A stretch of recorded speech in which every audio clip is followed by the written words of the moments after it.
भूतियापुरवा में एक बार फिर अजीब घटनाएं होने लगी थीं।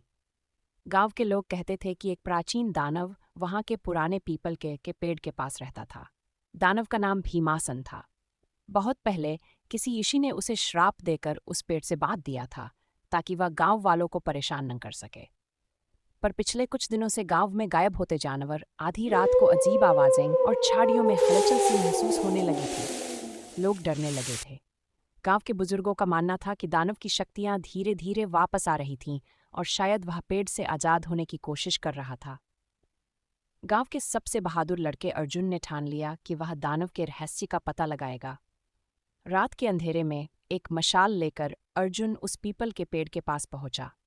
वहां अचानक ठंडी हवा का झोंका आया और पेड़ के चारों ओर धुएं का घेरा बन गया। उसी धुएं के बीच भीमासन का विशालकाय चेहरा दिखने लगा। कौन हो तुम जो मेरी नींद में खलल डालने आया है? भीमासन की आवाज गूंज उठी। अर्जुन ने साहस जुटाकर कहा, मैं अर्जुन हूं। मैं यहाँ अपने गांव की रक्षा के लिए आया हूं। भीमासन हंस पड़ा। तुम जैसे नन्हे मानव मुझे रोक नहीं सकते, लेकिन तुम्हारे साहस ने मुझे प्रभावित किया है। मैं तुम्हें एक मौका दूंगा। यदि तुम मेरी एक पहेली का उत्तर दे सके तो मैं हमेशा के लिए इस गांव को छोड़ दूंगा। यदि नहीं तो यह गांव मेरा हो जाएगा। अर्जुन ने उसकी शर्त मान ली। भीमासन ने पहेली पूछी, वह क्या है जो जन्म लेते ही मरने लगता है और मरते मरते जन्म लेता है?